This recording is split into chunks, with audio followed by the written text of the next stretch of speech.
I think they've really painted themselves into a corner, the Democrats, with their obsession over identity politics. They had to have a woman. They had to have a black woman.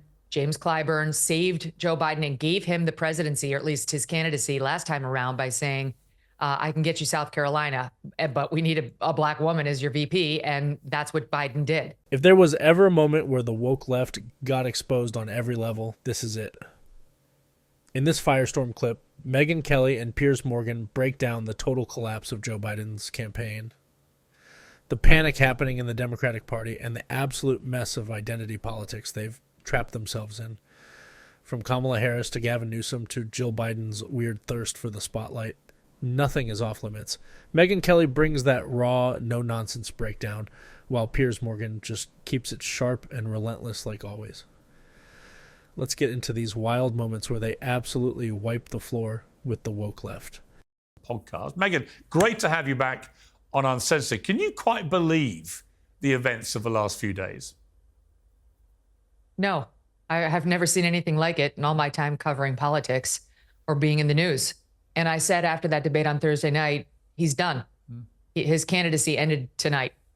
And I stand by that. That hit hard. And I mean, Megyn Kelly didn't even sugarcoat it. I don't know about you guys, but it's refreshing to hear someone like Megyn Kelly just say it straight. Joe Biden's done, and Piers Morgan, man, he just sets her up and lets her cook. The way Piers Morgan frames this whole downfall, spot on. Both Megyn Kelly and Piers Morgan are actually saying what most people are thinking but are too scared to admit out loud. At this point, Piers, he's like the deer that got hit in a catastrophic road accident that has a few extra steps in him as he runs off to die on the side of the road. And I don't mean literally die in Biden's case, but his candidacy is dead, whether he knows it or not. He's just doing those last final steps. Yeah. Bit by bit, the Democrats are turning on him. The congressional leaders, the donors, the governors, everyone's requiring reassurance. The dam is already breaking, with some top Democrats coming out openly saying he's got to get out. Kamala Harris just passed him in the betting odds as the person most likely to be the Democratic nominee. You can feel the tide shifting, and it's irreversible. And we're into uncharted territory here. I say we, you and I. We've not had in our adult time an American president who's been effectively toppled through an incapacity to fulfill the job. It is uncharted. We've never seen anything like it, as I say, in our lifetime. Give me a sort of guide to how you think the next 5 months play out. I mean, who are they going to go for? If Kamala Harris says it's got to be her, is there any mechanism for it not to be her? I think they've really painted themselves into a corner, the Democrats, with their obsession over identity politics. They had to have a woman. They had to have a black woman. James Clyburn saved Joe Biden and gave him the presidency, or at least his candidacy last time around, by saying, I can get you South Carolina, but we need a black woman as your VP. And that's what Biden did. So he's stuck with her. And now for this party, which lives and dies by its identity politics, to try to step over said black female, good luck. They're talking now about creating some sort of a ticket that might have those same attributes, but in two different people. You know, maybe a Rafael Warnock, senator from Georgia, as the VP. He's black, with Gretchen Whitmer, a white woman, at the top of the ticket. So we can cobble together some identity politics that are super close to Kamala, but not exactly Kamala. Well, who's the Asian? Because she's half Asian too. This is how they operate. So they're stuck with it. This is what happens when you let identity politics run the whole show. Megyn Kelly just broke it down perfectly. Like, the Democrats boxed themselves in, and now they don't even want Kamala Harris, but can't say it out loud. And Piers Morgan, you can tell he's just like watching a train wreck happen in slow motion. I really like how Megyn Kelly and Piers Morgan aren't afraid to call this out for the clown show it really is. I think, the only thing that makes sense to me at this point is for them to have a discussion amongst themselves, the most senior party leaders, Bill Clinton, Hillary Clinton, Barack Obama, Hakeem Jeffries, Chuck Schumer, Nancy Pelosi, and come up with a format that would allow maybe four of them to throw their hat into the ring, because they don't want Kamala. No one wants Kamala. I mean, Clyburn wants her still, but he doesn't control this decision now. So, and I think the Democratic Party really wants to win, and they know that Trump will beat her. he will beat her, but he might not beat one of those others. So, her poll numbers are moving up against Trump. We just saw a poll today, but she's too unlikable, Piers. When she gets out on the campaign trail as the lead, she's going to get pummeled. And let's not forget, let's be honest, the United States has never had a female president. And the first one is not going to be Kamala Harris. Yeah, so, facts. Megyn Kelly said what a lot of folks have been tiptoeing around. Kamala just doesn't have that leader vibe. And when Piers Morgan backs her up, it's powerful. Like, seriously, Megyn Kelly and Piers Morgan aren't out here trying to be polite. They're being honest. They're not being mean. They're being real.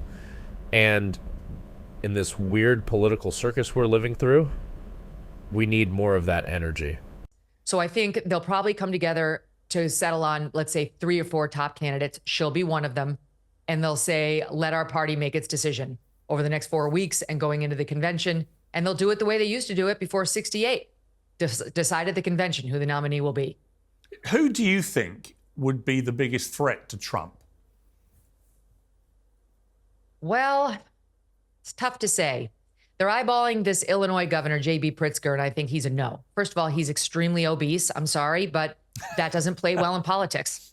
And I'm just saying it like it is, it's true. as Chris Christie. Plus, he's extremely radical on the trans stuff. His whole family has been funding all this trans insanity and, the surgeries for the minors and all that. So I think he's not going to make it. I do think Gretchen Whitmer is very interesting because she's strong. She's not like Kamala. When you hear her talk, she sounds sensible. She's Midwestern. She's somewhat likable, not to Republicans, but we're talking about Dems and independents here. She was absolute COVID hawk, which is fine with Democrats. And she's a Michigan governor, which is a very important swing state, which Joe Biden's now losing, thanks to, among other things, the whole Israel debacle. So she's very interesting, but you'd have to pair her with the right person. I don't know. There are some more moderate candidates out there that they're throwing around, but all of them are white men. They just can't do it. It cannot be a white man in the Democratic Party, period. Rafael Warnock, as I mentioned, from Georgia, yes, he's a black man. He's been in politics for 2 minutes, and he's the guy who ran over his wife's foot when he was running for this post. And as the ex-wife came out, he's got all sorts of baggage with his ex. I don't think they want that, ball of wax. Why bother, right? Like when you have so many other candidates. So I think the field is rather slim, but I guess if I had to put my money down on somebody, it would be, as they call her, Big Gretch. I mean, one of the problems they've got is the vetting process is going to be naturally very truncated. Whoever they go for will suddenly be exposed to the massive glare of a media in full throttle assault mode with months to an election. And there aren't many human beings who could withstand that if they haven't previously been experienced. Yeah, this is such a good point. Like, Piers Morgan is right. Whoever they throw into the spotlight now is going to get grilled hard. But it's wild how Megyn Kelly just dives even deeper and points out how the media will carry whoever it is on their shoulders like they're some kind of hero. That's what makes Megyn Kelly and Piers Morgan such a solid pair in these convos. They're calling out not just the politicians, but the media games too.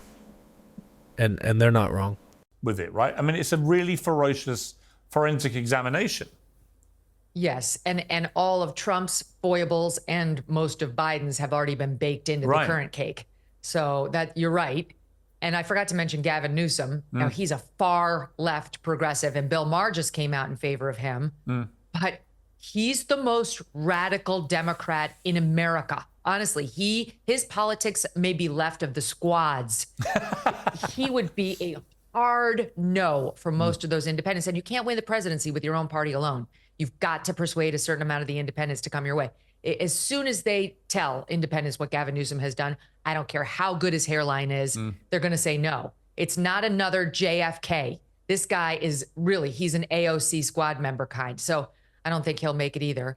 But yes, there will be a withering press examination by those on the right, but those on the left, Piers, and that's most of the media, will run cover for this person, whomever it is.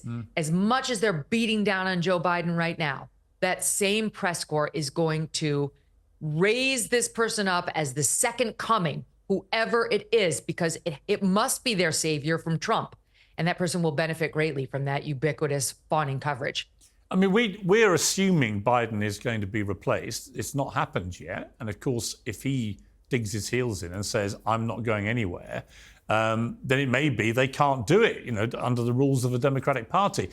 Where does Jill Biden sit in all this, Dr. Biden? Because I watched that debate from start to finish with a mounting sense of real bemusement why any spouse, a younger spouse in particular, would allow their older, beloved other half to be humiliated like that on a global stage. And she must have known that this was highly likely to happen, because from all the reports now coming out, as the media finally takes its blinkers off, this is not a one-off. This has been what he's been like quite regularly in the last few months and 2 years or so. What do you think of Jill Biden's role here and her responsibilities? I think she's been exposed as a power-hungry aspirant herself to political power. She is on the cover of Vogue magazine right now. Yeah. Why? Because she wants to promote herself. She tweeted out a photo of herself sitting in the president's chair not long ago when he was preparing for the G7 meeting with his chair hanging over the back of the chair. She's not the damn president. Get out of the chair. No one wants you at the G7.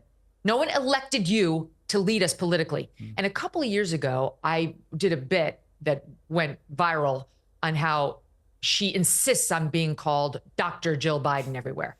And all these left-wingers got upset with me. She is a doctor. She's got her PhD. She's in education, what have you. I don't make fun of that degree. My own father had that degree. But my father would never have insisted somebody call him Dr. Kelly. He went by professor, and that was a title he'd earned. Why does she insist on it? Because she's power hungry. Because she has a small, fractured ego that she needs built up. She needs the affirmation of strangers to give her an honorarium. That really means almost nothing. The only people who get to be called doctor legitimately, I understand, no disparaging of the degree, are medical doctors. If you can't say, yes, I will resuscitate him when he has a heart attack on a plane, stop using that label. When you get introduced at a book club or on The View, which is what she does, all right? And I do think it's tied to what we're seeing now, the big reveal about her. She's power hungry. She wants it. What did we see from her on debate night? We saw her take the stage and guide the president of the United States down the stairs like a mama would of a toddler, like you and I both did when our kids were babies. And then after the debate, that clip that was everywhere with her saying, you did it. You answered all the questions. Again, speaking to her the way I speak to my dog when he sits on command. It really was. This is the leader of the free world. She knows how infirm he is. She wants a shadow presidency. Megyn Kelly calling her out for trying to play president is just wow. And again, Piers Morgan asking the real questions is what sets it up. I mean, Megyn Kelly and Piers Morgan both know how to go deep, and this was one of those oh snap moments. Like, we're all watching this unfold, and these two are the only ones saying it loud. Respect to both Megyn Kelly and Piers Morgan for not holding back. And let me tie it to one other thing. The reports are out this week that Hunter Biden, I know, this is incredible that he's advising him, is at the White House and attending all the meetings with the president. As crackhead. what, our new shadow president?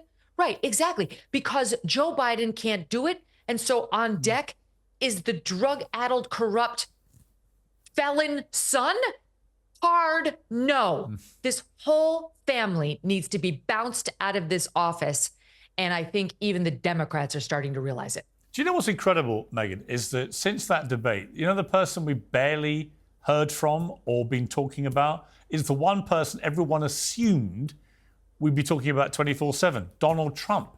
And when you think about the trajectory here, a year ago, I was interviewing Ron DeSantis down at the Governor Mansion in Tallahassee in Florida because he was the one flying high. He was the one who was the golden boy of the Republican Party. Trump was dead and buried. It was all over. And it was around that time, a little bit earlier, sort of February, March of last year, it was around that time that they started all the legal efforts to go after Trump. So yeah, this whole clip was just two pros, Megyn Kelly and Piers Morgan, absolutely going in on everything the media won't touch.